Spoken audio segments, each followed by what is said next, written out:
ఓం సాయిరామ్. బాబా భక్తులందరికీ కూడా నమస్కారం అండి. అందరూ కూడా సుఖంగా సంతోషంగా ఎప్పుడూ కూడా ఆనందంగా ఉండాలి అని చెప్పి ఆ బాబాగారి తరపున నేను కూడా మనస్ఫూర్తిగా కోరుకుంటున్నాను.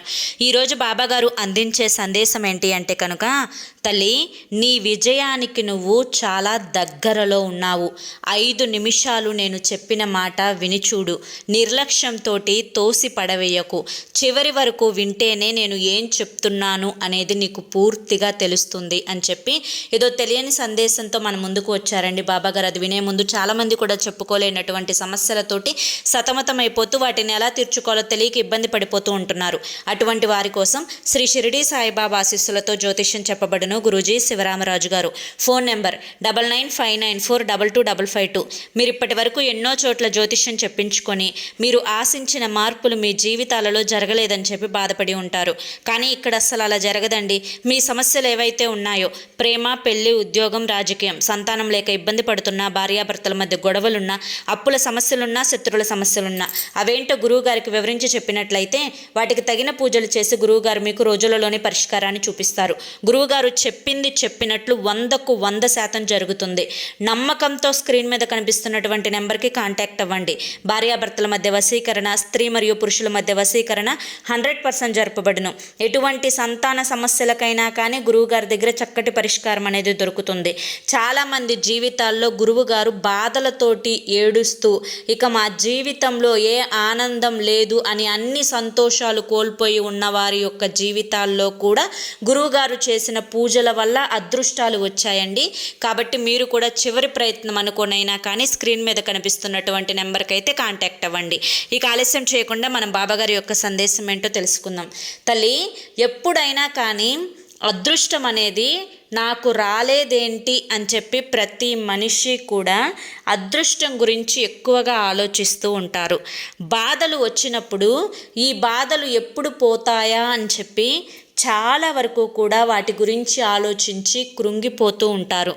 అన్ని అదృష్టాలు మన దగ్గర ఉన్నప్పుడు మనకి ఏది ఇక అవసరం లేదు, ఎవ్వరితో పని లేదు, మాకు అన్నీ చక్కగా ఉన్నాయి, ఒకరి కింద బ్రతకాల్సినటువంటి అవసరమే మాకు లేదు అనేటువంటి ఒక భరోసాకైతే వచ్చేస్తూ ఉంటారు. అయితే ఇప్పుడు కష్టం చేస్తున్నావు, అలాగే ఫలితం కోసం ఎదురు చూస్తూ ఉన్నావు. ఒక్కొక్కసారి ఈ కష్టం చేస్తున్న సమయంలో నువ్వు అనుకున్నంత లాభాలు అనేవి నువ్వు చేసే పనులలో రాకపోవచ్చు. అలాగే ఒక్కొక్కసారి నువ్వు చేస్తున్నటువంటి పనులు ఏవైతే ఉన్నాయో అవన్నీ కూడా ఫెయిల్ అయిపోతూ ఉండొచ్చు. బిడ్డ నడిచేటప్పుడు ఆ నడకలు వేసే తొలి అడుగులలో ఎన్నోసార్లు తనకి కాళ్ళకి దెబ్బలు తగలడం, మొహానికి దెబ్బలు తగలడం, మళ్ళీ లెగవటం, మళ్ళీ నడవటం మొదలు పెడుతూ ఈ రోజున పరిగెత్తే స్టేజ్కి బిడ్డ వచ్చేస్తూ ఉంటాడు. అలాగే ఈ యొక్క గెలుపు ఓటములు అనేవి జీవితంలో సర్వసాధారణమైనటువంటి విషయాలు. కాబట్టి ఈరోజు నీకు డౌన్లో ఉండవచ్చు, నువ్వు ఈరోజు నీకు అనుకున్నది దక్కకపోవచ్చు, ఈరోజు నువ్వు చేయాలి అనుకున్నది చేయలేకపోవచ్చు, చేతి దాకా వచ్చింది చేజారిపోవచ్చు. కానీ రేపటి రోజున ఇలా ఉండకపోవచ్చు కదా తల్లి. కనుకే అదృష్టం అనేది నీకు అడుగు దూరంలో మాత్రమే ఉంది. ఈ అడుగు వెయ్యాలా లేకపోతే వేస్తే ఏమో, అసలు ఇది కరెక్టేనా, ఇక్కడ నేను వెళ్తే తప్పవుతుందేమో, దీనివల్ల ఏదైనా నష్టాలు వస్తాయేమో అని 10 రకాలుగా ఆలోచిస్తూ కూర్చుంటే ఆ అడుగు కనుక నువ్వు వేయకుండా ఉంటే ఆ అదృష్టం నీ దగ్గరికి ఎలా వస్తుంది చెప్పు? నువ్వు రిస్క్ చేయాలి కదా తల్లి.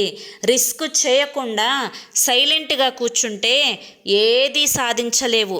సైకిల్ తొక్కే పిల్లవాడు మొదటిగానే సీట్ ఎక్కి చక్కగా చక్కెర్లు కొడుతూ తొక్కేయాడు కదా, ఎన్నోసార్లు పడతాడు, పక్క తొక్కుడు తొక్కుతాడు, అలాగే ఒక కాలితో తొక్కుతాడు, అలాగే ఎవరైనా సపోర్ట్ తీసుకొని తొక్కుతాడు.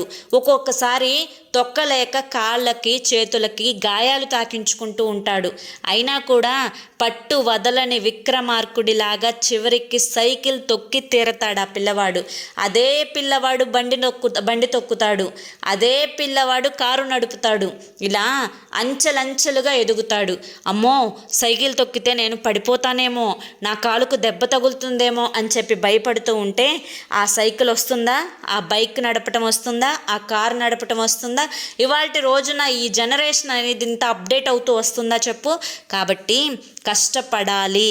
కష్టపడినప్పుడు ఓటములు వస్తూ ఉంటాయి, పోతూ ఉంటాయి. ఎంతోమంది నువ్వు సినిమా హీరోలనే చూసావు. ఎన్ని సినిమాలు తీసి ఫ్లాప్ అయినా కూడా మళ్ళీ తీస్తూనే ఉంటారు. ఎన్ని డబ్బులు నష్టపోయినా కూడా మళ్ళీ పెట్టుబడులు పెడుతూనే ఉంటారు. ఎందుకు? ఒక్కసారి ఆ హిట్ అనేది ఖచ్చితంగా వస్తుంది అన్న ఆశతోటి. కాబట్టి ఈ జీవితంలో ఒడిదుడుకులు అనేవి సర్వసాధారణం. పడటం అనేది కూడా సర్వసాధారణమే. కాబట్టి ఒడిదుడుకులకు భయపడవద్దు, పడటం గురించి భయపడవద్దు. చీకటి, కష్టాలు, దుఃఖాలు వాటి గురించి ఆలోచించొద్దు. ఫోకస్ అంతా కూడా నువ్వు చేయాల్సినటువంటి పని మీదనే పెట్టాలి. ఎవరు ఎన్ని చెప్పినా కూడా నీ యొక్క ఫోకస్ని నువ్వు పక్కకు నెట్టివేయకూడదు. నువ్వు ఏదైతే చేయాలి అనుకుంటున్నావో దానికోసం మాత్రమే కష్టపడు, దాని గురించి మాత్రమే ఆలోచించు. దాంట్లో గెలుపొచ్చేంత వరకు పోరాడుతూనే ఉండు. అప్పుడే ఆ అడుగు నువ్వు వేస్తేనే ఆ అదృష్టం అనేది నీ దగ్గరికి వచ్చి వరిస్తుంది. అప్పుడు ఈ పడిన కష్టాలు, బాధలు, నష్టాలు, దుఃఖాలు ఎవరైతే నిన్ను చూసి ఎందుకు పనికిరావు అన్నారో, ఎవరైతే నిన్ను చూసి ఎగతాళి చేసి ఏజ్ఞానం చేశారో వారందరి నోళ్ళు మూసుకుంటాయి. ఒకరి కింద చెయ్యి చాపినటువంటి నీ బ్రతుకు ఒక రోజున వారు వచ్చి నీ దగ్గరికి చెయ్యి చాపే అంత స్టేజ్కి నువ్వు వెళ్ళిపోతావు. నువ్వు అనుకున్న పనులు అనుకున్నట్లు సక్రమంగా జరిగిపోతాయి. ఇవాల్టి రోజున నువ్వు తల దించుకొని బ్రతకవచ్చు, కానీ రేపటి రోజున తల ఎత్తుకొని తిరుగుతావు. కానీ ఆ అడుగు వేయటానికి మాత్రం నువ్వు భయపడకూడదు తల్లి. ఎందుకంటే నీకున్నటువంటి మంచి మనసుకి నా గురుబలం నీకు అందిస్తున్నాను. ప్రతి కష్టంలో తోడుంటాను, ప్రతి ఆపదలో తండ్రిగా నీ వెన్నంటే ఉంటాను. నువ్వు దేనికోసం భయపడకు, దేని గురించి ఆలోచించకు, అంతా కూడా మంచే జరుగుతుందమ్మా అని చెప్పి ఈరోజు బాబాగారు మనకి చాలా చక్కటి సందేశాన్ని అందించారండి. మరి బాబాగారు అందించిన ఈ సందేశంలో ఎంతో గొప్ప ఆంతర్యం దాగి ఉంది. ఈ సందేశం మీ అందరికీ కూడా నచ్చింది, అర్థమైంది అని చెప్పి అనుకుంటున్నాను. నచ్చింది, అర్థమైంది అని చెప్పి అనిపిస్తే ఈ వీడియోకి ఒక లైక్ ఇవ్వండి. కింద కామెంట్ సెక్షన్లో ఓం సాయిరామ్ అని చెప్పి టైప్ చేయండి. మొదటిసారి మన సాయి పిలుపు ఛానల్లోకి వచ్చినట్లయితే మన ఛానల్ని సబ్స్క్రైబ్ చేసుకుని సపోర్ట్ చేయండి. మరి రేపు మరొక మంచి వీడియోతోటి మళ్ళీ కలుసుకుందాం. అంతవరకు కూడా బాబాగారి యొక్క ఆశీస్సులు మీ మీద, మీ కుటుంబ సభ్యుల మీద ఎల్లకాలం ఉండాలి అని చెప్పి మనస్ఫూర్తిగా కోరుకుంటూ సర్వేజన సుఖినో భవంతు. ధన్యవాదములండి. అలాగే మీరు ఎటువంటి కష్టాలతోటి, బాధలతోటి, సమస్యలతోటి, అప్పుల సమస్యలతోటి, ఆర్థిక ఇబ్బందులతోటి, అనారోగ్య సమస్యలతోటి బాధపడుతున్నా కానీ, భార్యాభర్తల మధ్య సమస్యలతోటి బాధపడుతున్నా కానీ, చివరి ప్రయత్నం అనుకోనైనా కానీ మీకు వచ్చిన అవకాశం అదృష్టంగా భావించి స్క్రీన్ మీద కనిపిస్తున్నటువంటి గురువుగారి నెంబర్కి కాంటాక్ట్ అవ్వండి.